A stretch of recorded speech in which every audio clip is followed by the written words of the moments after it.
Can you guys hear me? Good.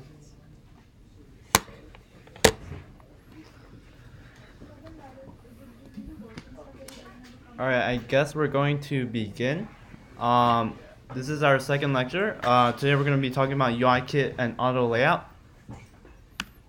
Some logistical stuff. Make sure you're enrolled on Piazza. After every class, we'll be uploading assignments, lecture demos, video recordings, handouts, all on Piazza. And just a reminder, all projects should be done individually. If you need help, you can come to office hours or post questions on Piazza.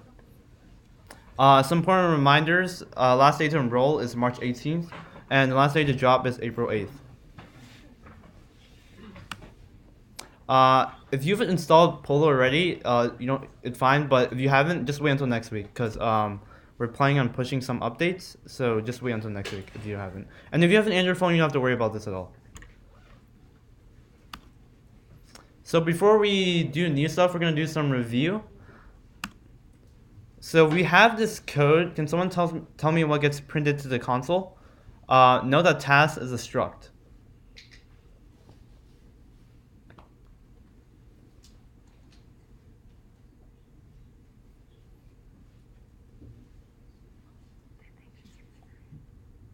Oh, did someone raise your hand? Oh, yeah. Study for prelim and by prelim. Why? Because if I recall correctly, struct doesn't change the original one. Yeah. So task is a struct, and we know that when you assign variables to a struct, a copy of that object is made. So when we do var task b equals task a, what that does is it makes a copy of task a and then assigns that to task b. So they're actually two different task objects. So when we change the title of task b, that doesn't change the title of task a. Does that make sense? If task was a class, then both would say buy food. Cool. Next one, what happens when we try to run this code?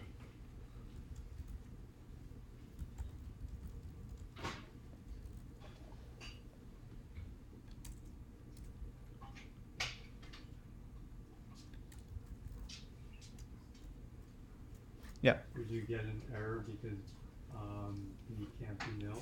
Yeah, exactly. So A is of type optional int, which means that it can be nil, but B is of type int, which cannot be nil. So if you try to assign B to A, you'll get an error because B can never be nil. Any questions about that? Yeah. So you would get an error instead of printing the else. Yeah, you would. If you try to run this code, it'll just give you an error. You wouldn't be able to run it.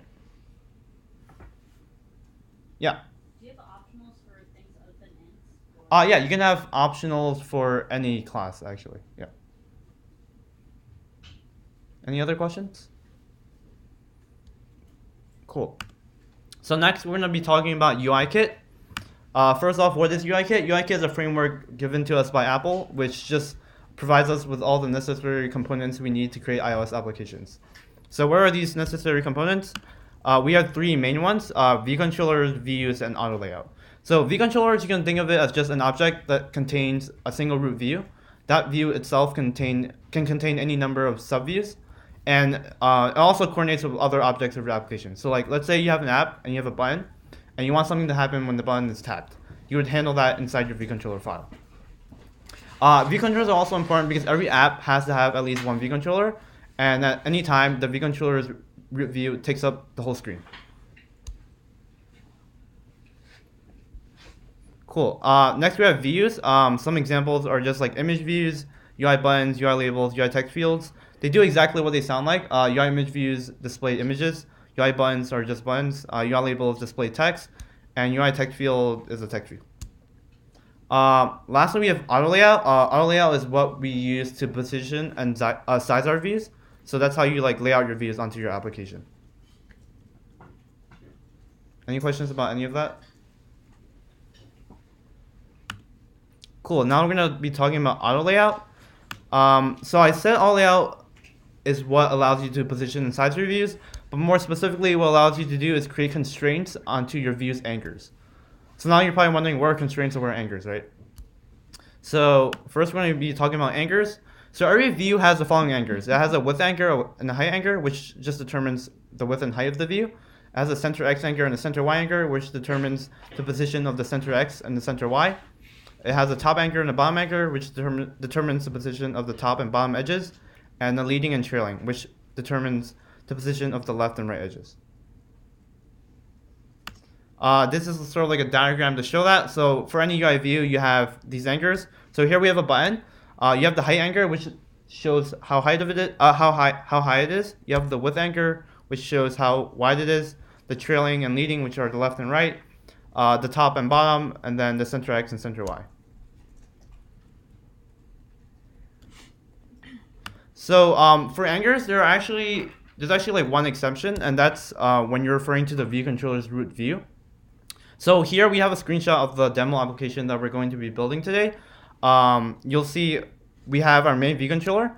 The main view controller's root view takes up the whole screen, and that view contains many subviews. So we have like an image view, a label, and a text view.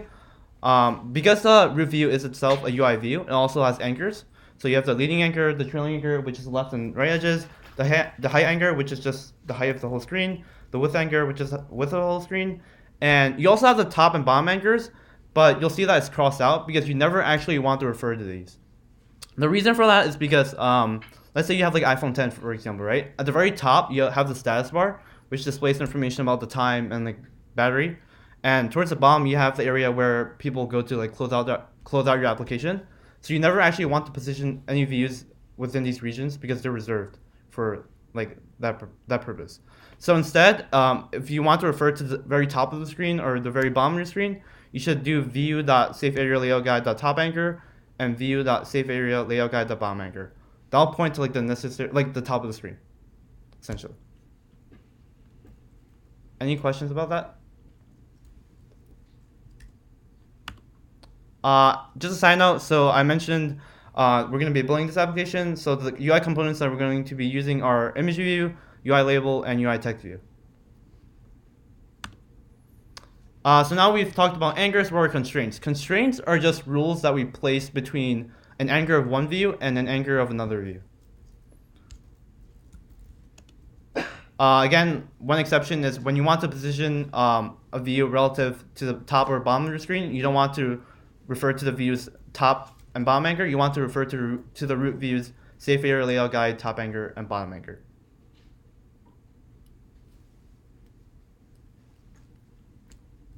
Any questions? So here we have an example. So let's say we have V1 already on our screen, and we want to place V2 into our application such that the top edge of V2 is 20 pixels offset from the bottom of V1. How would we make a constraint for that? So the way we do that is with this line of code. I'm just gonna break down what's happening. So it's like pretty straightforward. We're doing V2. We're saying we want the V2's top anchor to be equal to the V1's bottom anchor offset by 20.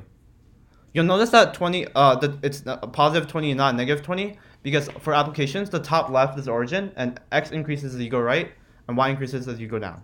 So if we want V2 to be below V1, it should be a positive 20. Does that make sense? Let's say we had a different example, and we wanted to place V1 20 pixels from the very top of our screen. It's going to be very similar to what we had before. We're going to say we want V1's top anchor to be equal to the top of our screen, also by 20 pixels. But remember, we don't want to say the root view's top anchor. We want to say the root view's safe area layout guide top anchor. And note, view just refers to the root view. Cool. So now we're going to go into the demo portion. So you want to open up Xcode.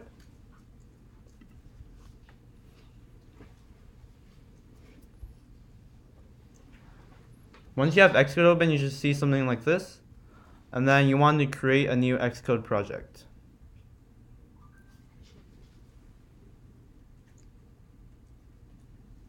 And then you should see a screen like this. Anytime you make an app, it's always going to be a single view application. So just click on single view app and then give it a name. So I'm going to call it L2. And then you want language to be Swift, and then you don't need any of these tests or core data. Also, if you have any questions with or any issues, just raise your hand and a TA will come to you. So you put the name, you click next, and then you say where you want to save it. I'm going to save it in Documents, and you click Create.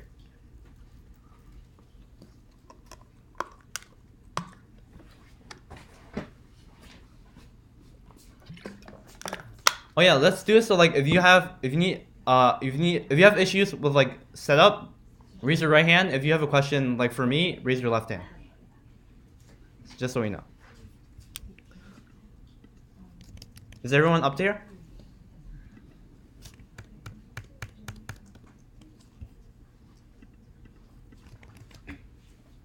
Cool. So here, this is Xcode. This is different from the playground that you guys. Yeah. Oh, right hand for issues, and then left hand for questions for me. Yeah. So this is Xcode. This is different from the playground file that you guys were using last week because playgrounds you can't actually run your application. It's more of like a testing ground where you can just run Swift code. This is where we can actually build and run our applications. So towards the left, you'll see the file hierarchy for our project. So currently we have some files. Whoops. And then towards the top left, you'll see this icon that says iPhone XR or maybe iPhone something else.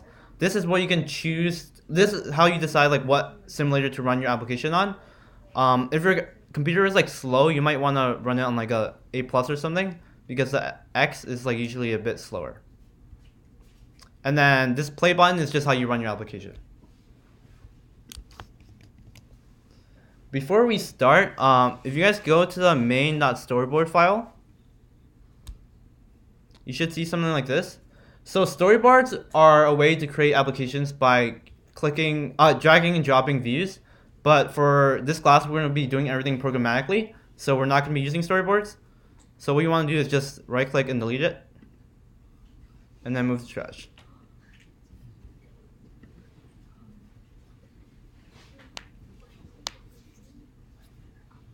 After you delete that, you want to go to the info.plist file and then find the row that says main storyboard file base name.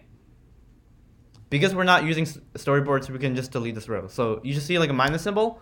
Just click on that and then it should go away. The row is called main storyboard file base name.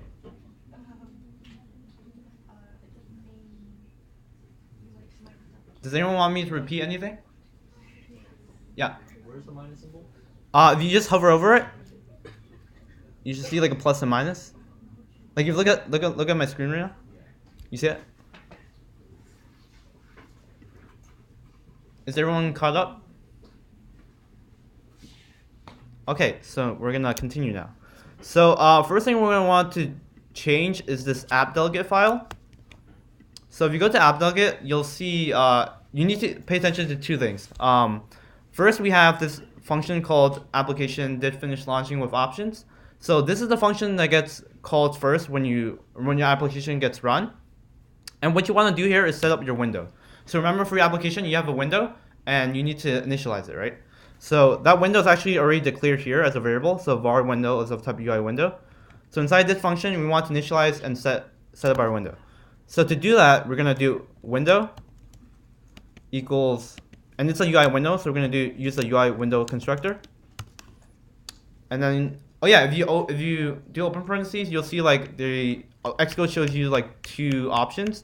So that's a nice autocomplete feature that Xcode has. We're gonna want to use the frame one, and this frame just is asking for an origin and the width and height for your window. Since we wanted to just take up the whole application screen, what you want to do is do UI screen dot main. UI screen dot main dot bounds. All this means is we want our window to take up the whole screen.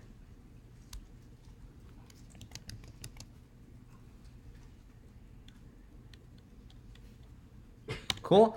Now we're gonna, if you look at the other file that's generated for you, you should see a view controller file remember every app has to have at least one view controller. So a window actually has a property called root view controller, and this is just the first view controller that gets shown when you run your application. So, what the? Oh. So we want to set our root view controller for a window so that we know what view controller to display first. We're just going to be using this view controller class that was already provided to us. So we're going to create an instance of this view controller by doing view controller open parentheses close parentheses. So that all this line is doing is saying we want our view controller to be the first view controller that gets shown when we open our application.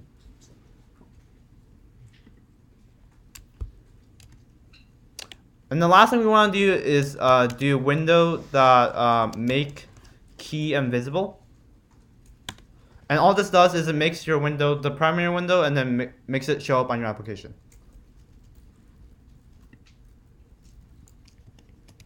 Everything up to now is like something you'll need to do anytime you start a new project. The only thing that might change is like the root view controller. So like maybe you have a login view controller and you want that to show up first, then you would just change this to login view controller.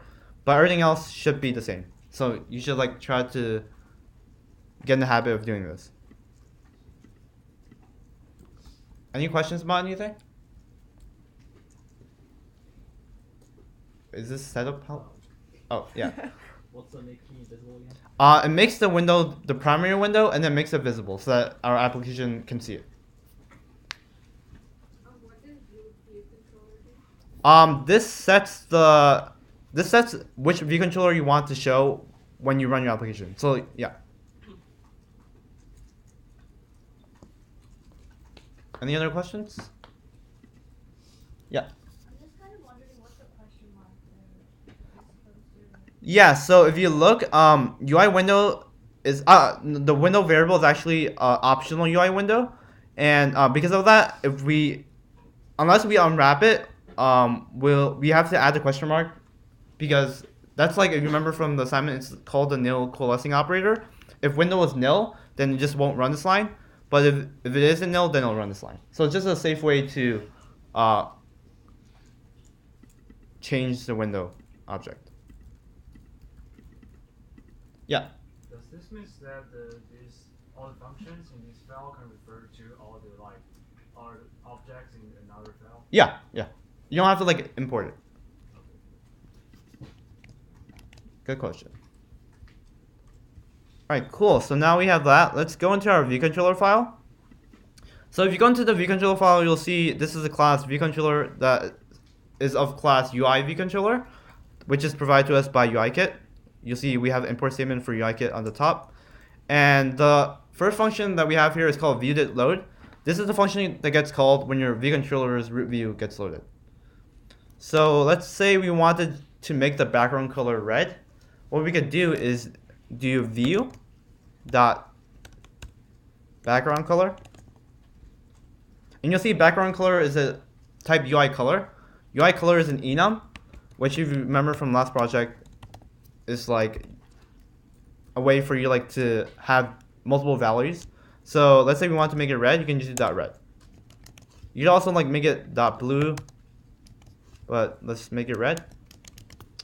And again, this view refers to the view controller's root view, which takes up the whole application. So now let's try running this. So go to the top left. You can click on the play button. You can also do Command R and that'll also run it.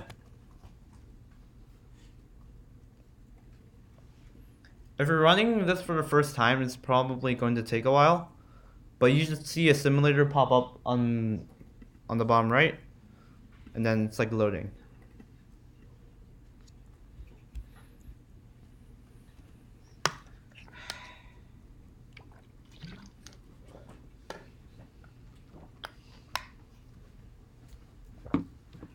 Oh yeah, so now has it loaded for everybody? I'll wait like 10 seconds.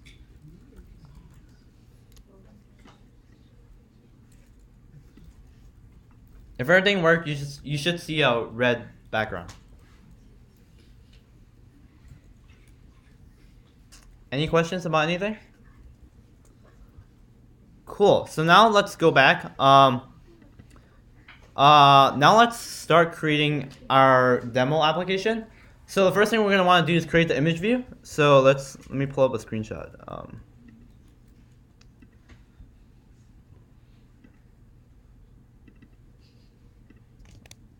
So this is our application that we're going to be building. The first thing we need to create is this image view of Bill Gates. So if you look at the post on Piazza that I made, there's like a Bill Gates image that you should have downloaded. To import that into our project, what you want to do is go to this assets.exe assets folder, and then just drag in your image. So I called mine Bill Gates.jpg, so you just want to drag that in.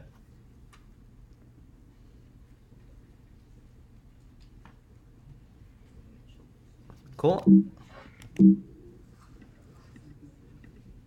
Now let's go back to our view controller file. Let's change this background color back to white actually, because red is kind of ugly. So first, we're going to be creating our image view. So what we should do is declare a variable for our image view at the very top of our class. So we can do var image view is of type UI image view. And then we're also going to be adding this exclamation point. The reason we have it is because we know we're going to be creating and adding this image view to our app. So just adding this exclamation point just says, don't worry about it. We're going to take care of it. You don't have to worry about it.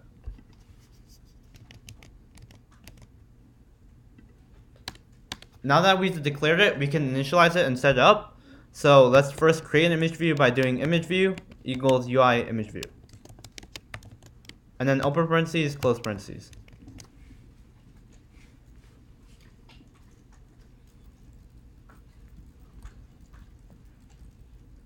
So this just creates an instance of a UI image view.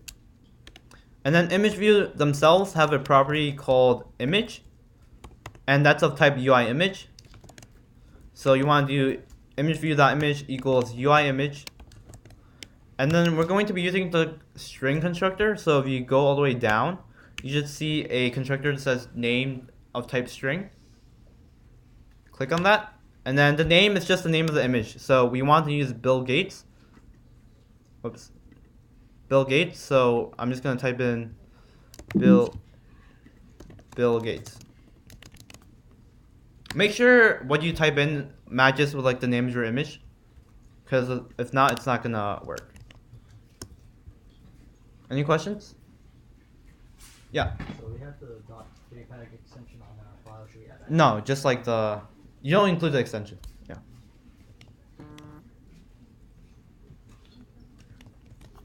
Any questions? Am I going too fast? No? Yes? Oh, a little? Okay. I'll slow down.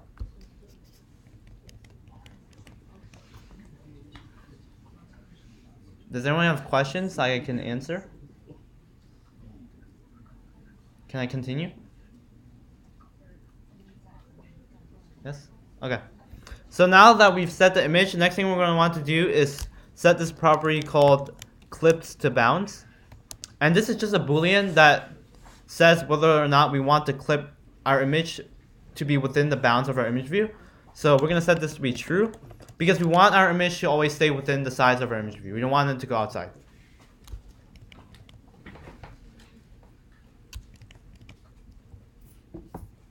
Next thing we want to do is set another property called content mode. And we're going to set this to .scale aspect fit. So this is just of type UI view.content mode. It's an enum. And we're going to be using scale aspect fit. What this means is we just want to keep the aspect ratio of our images so that they look the way that the way it should be. So if you do scale aspect fit, it'll keep the aspect ratio. And then we also have, now that we've set up our image view, we have to add it as a subview of our main view controller's root view. So to do that, you want to do view.add subview. And then you just pass in the view. So in this case, it's the image view. You have to remember to add it as a subview to your root view, or else it's not going to show up on your application.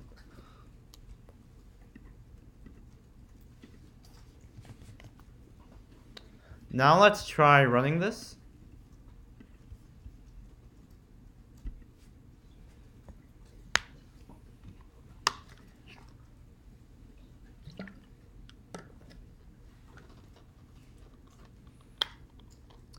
So now we ran it, but we don't see anything. Can anyone guess why?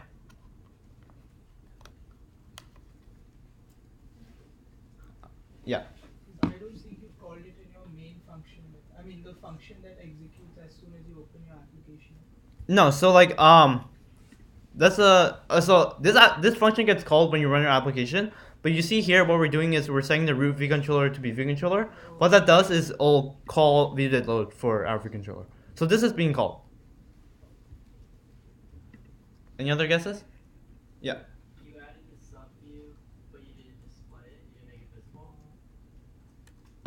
Close. Can you be a bit more specific? Is that the make key invisible? No. That's only for Windows. Okay. You have a guess? You have to set the constraint. Yeah, you have to set constraints, right? We created the image view, but we haven't told it where to put it and how big it should be. So it just can't display it. So that's where where constraints come in. So instead of putting everything inside this vDidLoad function, we're gonna be creating a function called setUpConstraints. So do func setUpConstraints, open parentheses, close parentheses, and then just braces. And then we want to call this function at the end of our vDidLoad. Again, this isn't necessary, but it's just better so that we don't have like everything like squashed inside this vDidLoad function. So now in here, we're going to be creating our constraints. So actually for constraints, after you create them, you actually have to activate them in order for them to actually have any effect. So what we're going to want to do is call NSLayout constraint dot activate. And you'll see this takes in an array of constraints.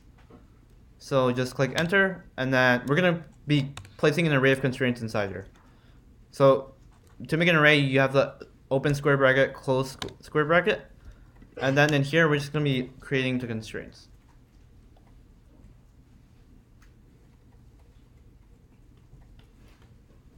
Any questions? All right, so the first constraint we're going to do is, let's say we wanted to make, where is my picture? Let's say we wanted to make the top of the image view 20 pixels from the top of our screen. The way we would do that is by referring to the image view's top anchor. So image view.top anchor, and we're going to want to constraint it equal to. So there are two different methods we can use: a constraint equal to or a constraint equal to with some constant. Since we have some constant, we're going to want to call that. So click enter. And then this is gonna be placed relative to the top of our screen. So again, we're gonna be using the safe area layout guide of our root view. So safe area layout guide, and then top anchor, and then constant. We're just gonna put 20 because we want it to be offset 20 pixels. So again, what this does is we're saying we want the image view's top anchor to be 20 pixels offset from the top of our screen.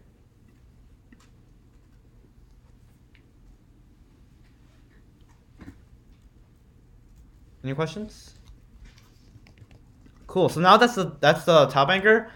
Next, let's say we wanted to center our image view so that center our image view horizontally so that it's like in the middle.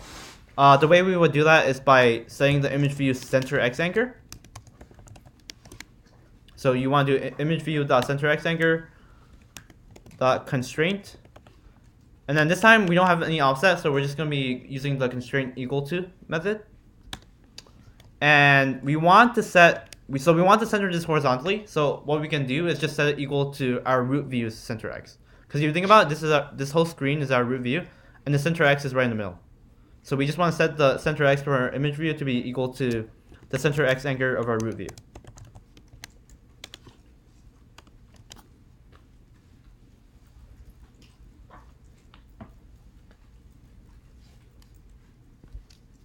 Cool. Now let's just set the width and height. Let's say we wanted to make it 64 pixels wide and high. We can just set the height anchor and the width anchor. So let's do image view the height anchor dot constraint. And then since this time we're just passing in a constant, you want to call the constraint equal to constant method. And then here you just pass the number. So we want 64. And then so that's the height. We want to do the same thing for the width. So image view dot width anchor dot constraint equal to constant 64.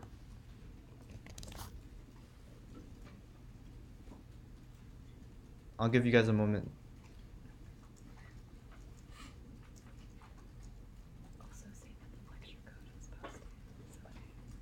Oh yeah, the lecture code is gonna be posted after class, so you don't have to like copy everything right now. Okay, so let's run this application again and see what happens.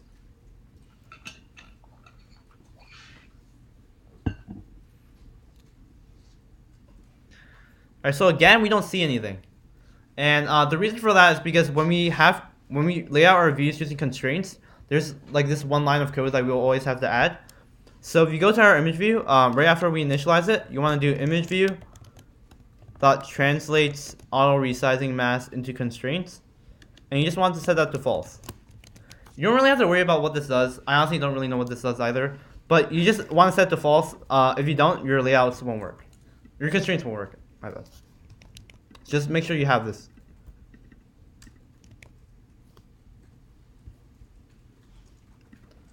Now if we run our application again, we should hopefully see something.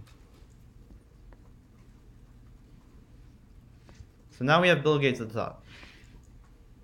Does everyone see Bill Gates? Yes, no? Yes, nice. Okay. Cool. So now we have our image view. Next we're gonna be creating this. So originally this is supposed to be a Oh.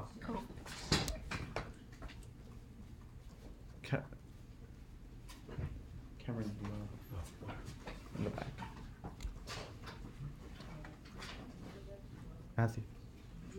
Matthew, can you help her?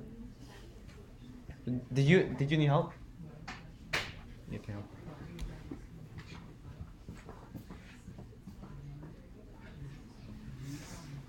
I guess I'll wait a bit. Yeah. Yeah. Is set up or? Oh yeah, my bad. Yeah.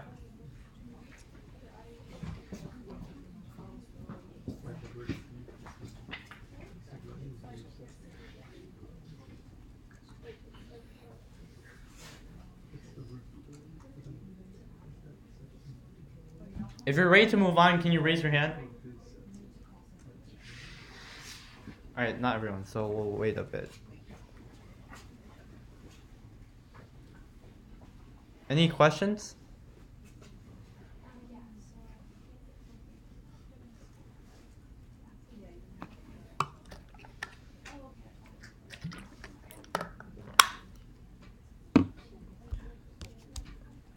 Alright, I'm gonna move on. Yes, no? Alright, I'm gonna move on.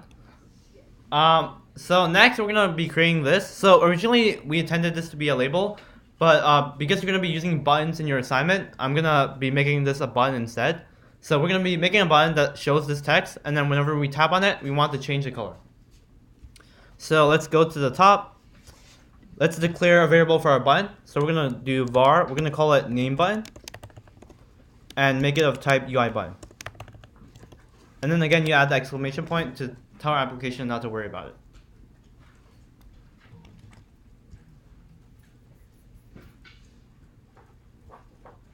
Cool.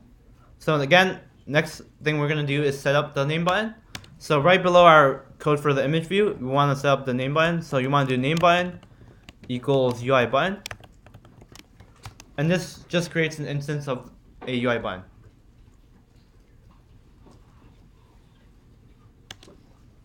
Again, let's add this translates auto resizing thing. So you want to do name button dot translates blah blah blah equals false. You need this line so that your constraint code will work. Yeah. So you do that for every variable that you Every view, yeah.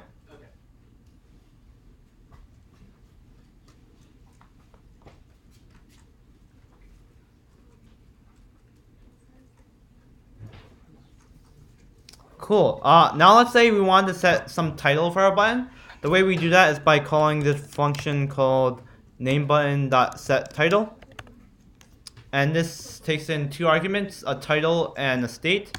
So the title is just of type string. So let's say we want to call it "Hi, I'm Bill Gates." So you just type in the string. And then for the state, you'll see that it's of type UIControl.state.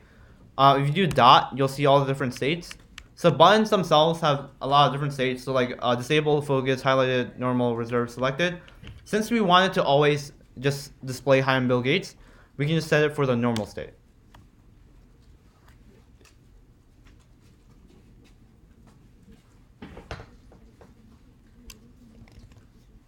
Let's also say we wanted to set the title color. What we could do is do nameButton.setTitleColor. So the title color takes in two methods, a color and a state. For the color, it's of type UIColor, so we can just do .black. This is equivalent to doing UIColor.black, but since we already know that it's expecting a UIColor enum, we can just do .black. And then again for the state, you want to do .normal because we want it to always just show black. Yeah. So why do you not need to specify the parameter names for some of these functions? Like for the .black, you're not specifying which parameter it's mounted. Yeah, so that's just like how Apple, like, remember how during last lecture we showed how you could do that? It's just like a design decision that Apple made. You don't have to worry about it too much. It's just like I guess it's for clarity. It's like for better readability.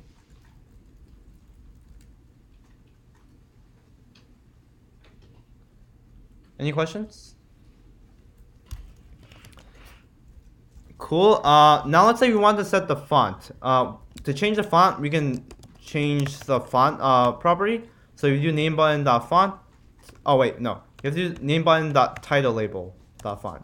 So the way that buttons work is they actually have a built-in label called the title label, and that's where the title is actually set. So to change the font of the title, we have to change the font of the title label.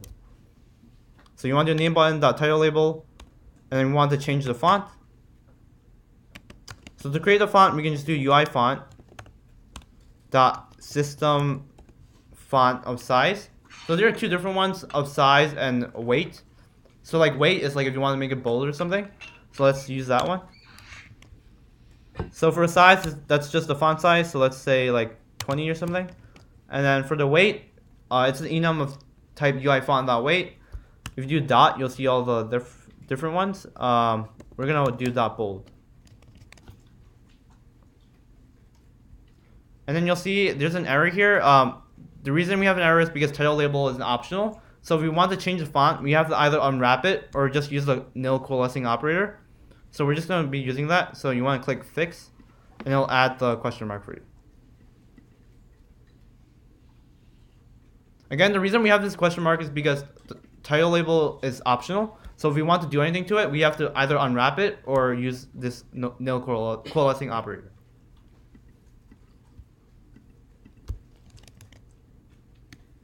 Cool. And then now let's create a function that's going to be called when we tap on this button. So you want to scroll to the bottom, and let's call it name button press. So do func name button press, open parentheses, close parentheses, and then brackets. So right now it's gonna be empty, but we're gonna be using this. So to connect our button with the function, what you want to do is do name button dot add target, and then you'll see like this long method. For target, you just want to say self. Self refers to the vController. For the action, this refers to the function that you actually want to call. So the syntax for that is you want to do hashtag selector, and then open parentheses, close parentheses, and then the name of the function. So in this case, it's name button press. And then for the event, that just means like when do you want to call this function. So if you do dot, you'll see a lot of different events. For tapping, that's touch up inside. So you want dot touch up inside. So now anytime you tap on this button, it'll call this name button press function. And the error right now is because whenever you create a function that gets called when you tap a button, you have to add this prefix called @Objective-C. You don't have to really worry about what that means, but you just need to add that. So this is only for functions that get called when you tap on a button.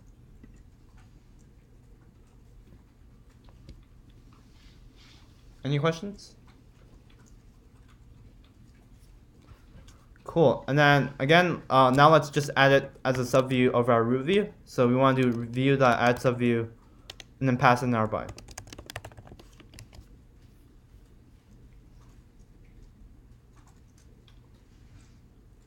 So now that we've set up our button, we have to also set up the constraints for the button, right? So we want to go into set up constraints. And what we could do is just pass in all our constraints inside this one NSLayout constraint.activate call. But if you want your code to be a lot more readable, it's better to just like separate them. So we're just going to call it NSLayout constraint.activate again. And then here we're going to pass in the constraints for our button.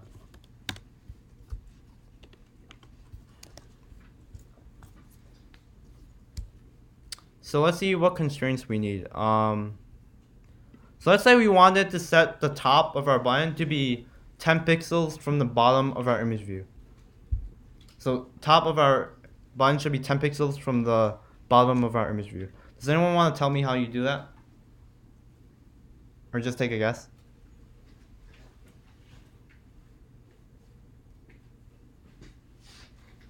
Yeah.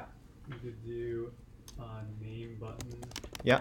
Dot top anchor. Yep. Dot constraint. Yep. And then do the back constructor. Yeah. And Yep. then do image view dot bottom anchor. Yep. And then the constant would be 10. Yep. Perfect. Does that make sense?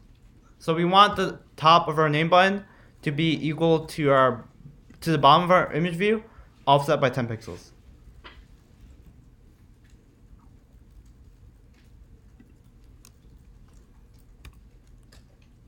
And then again, let's center it horizontally. That's literally just going to be the same thing that we have here.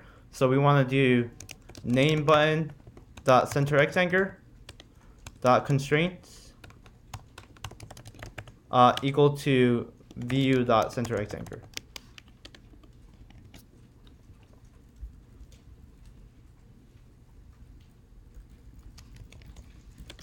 And then let's say you want to give it a height of,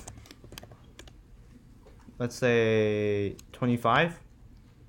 We can do name button the height anchor dot constraints equal to constant, and we just pass in 25. And then we also set a width. Let's make it 100, I guess.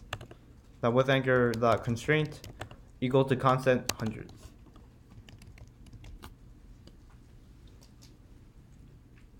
Anyone have any questions about the constraints? Cool. And then let's go into this name button press function. And let's just add a print statement. Let's say like button press. So we're gonna do print button press. And then let's run it.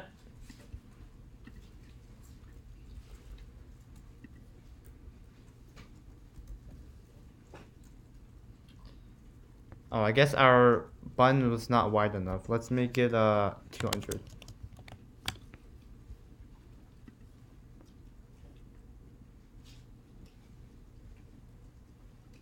So now if we tap on this button, what should happen is this function should get called and we should see this print, right?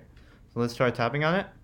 And you'll see on the bottom, the console pops up with button press. So we tap on it again, it'll call again, call again, call again, call again. So we now know that our function is actually being called. So inside here, what we want to do is, so if the button's current title color is black, we want to set it to blue. And if it's blue, we want to set it to black. So what we can do is just have a check here. So we want to do if name button dot title color for state. And then for state, it's going to be dot normal. So this returns the current title color. So if it's equal to black, we can do something, else we do something else.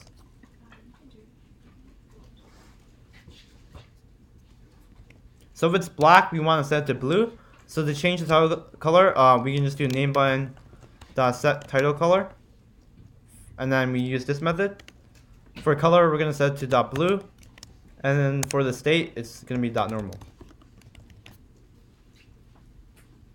And then for the else case, we can just copy and paste it, but then change this to black. Does that make sense? So now let's try running it again.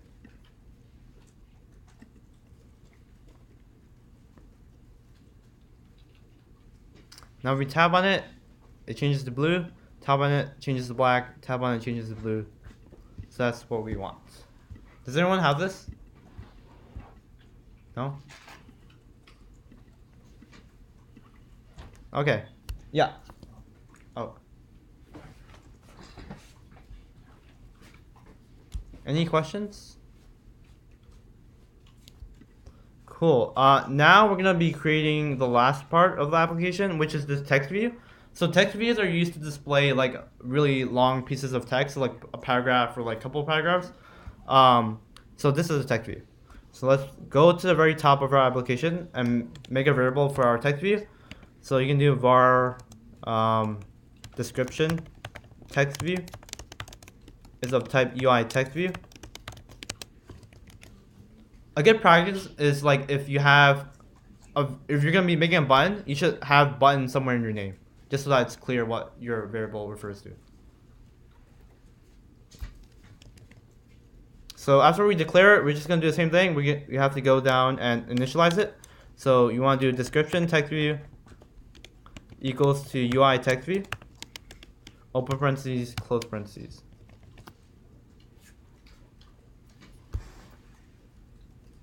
So after we initialize it, we have to again add this translates all resizing masking constraints and set that equal to false. So we need this so that our layout code will actually work properly.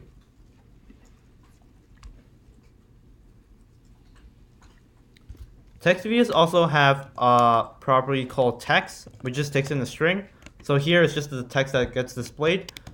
So you can just type whatever, like this is a text view, and then if you want a new line, you can just do backslash n, and then this is a text view backslash n, and then hello.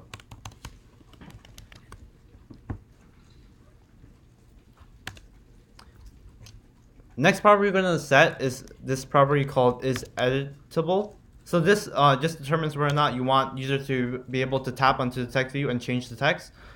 We don't want them to be able to do so, so we can just set it equal to false.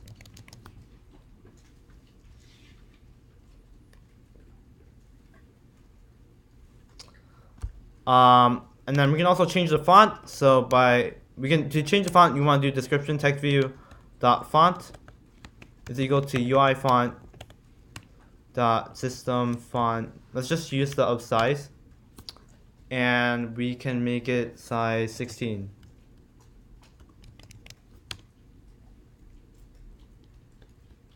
Also notice that in our application, it has a background color of some like purple. So we can also change the background color by doing description text view dot background color is equal to dot purple.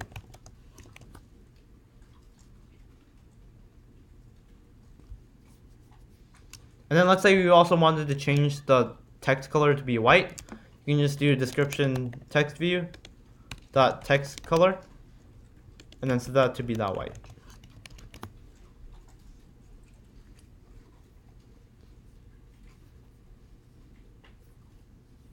Any questions?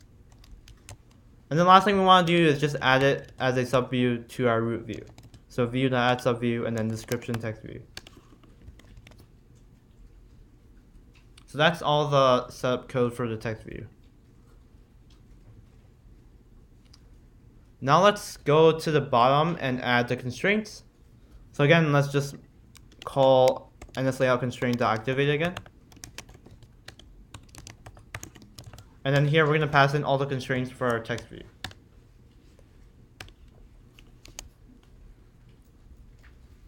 So for the past two views, we manually set both the width and the height, but we could also instead just set the leading and trailing edges, because if you define the leading and trailing, the width is like implied, right?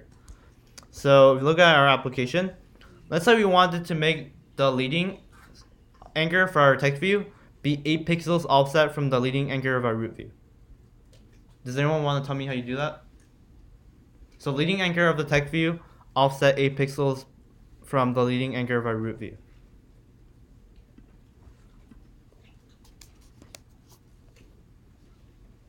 Anyone want to take a guess? Young, you want to take a guess? Yeah. Yeah, sure. So you could do description text view Yeah. dot leading anchor Mhm. dot constraints, Mhm. and then use the constructor with 2. Yep. And then view dot leading anchor, Yep. and then 8. Yep. Exactly. So here we just want to set the description's leading anchor equal to our view's leading anchor offset by 8 pixels.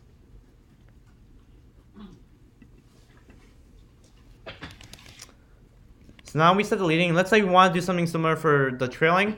Let's say we wanted to set the trailing anchor be 8 pixels offset from our view's trailing anchor. Does anyone want to tell me how you do that? Yeah. Basically copy paste that line and just change leading to trailing in both. So change this to trailing. Yeah. And in Is there anything else? negative 8. -8, exactly. Yeah. So if you remember, x values increase as you go towards the right. But since we want the right of our text view to be on the left of our root view, it has to be a -8. And then let's say we wanted to set the bottom to be 8 pixels from the bottom of our screen. Does anyone want to tell me how you do that? So 8 pixels from the bottom of our screen. Megan, you want to tell me? I guess description text view Yeah. dot is it Bottom. anchor Bottom anchor, yeah. dot constraint Yeah. and then the equal to and then view dot save area layout guide Yep, nice. dot bottom Anchor. yeah And then constant what number did you 8. say? 8 pixels. So it'd be 8? Wait no -8 -8, right? So like, because y increases as you go down, and we want the bottom of our text view to be above the bottom of our screen, it has to be a -8.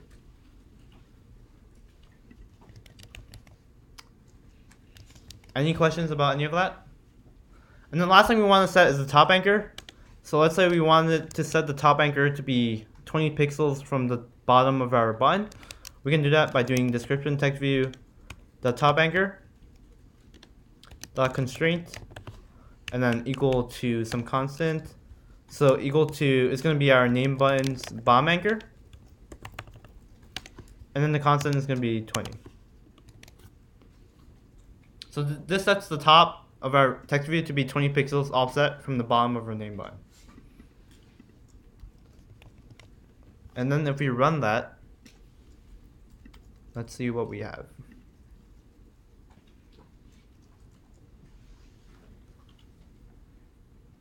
So now we have our text view and image view and button. Any questions about anything? So again, like after lecture, we're going to be posting all this code online on Piazza, so you can always come back and take a look. So before we end, there are some action items. So project 2 is going to be due next Sunday at 11:59 p.m. We're going to be having office hours this week, so you can check the office hour schedule on Piazza. Next lecture will be next Monday at 7:30, same place. Yeah, that's it. Thank you guys for coming.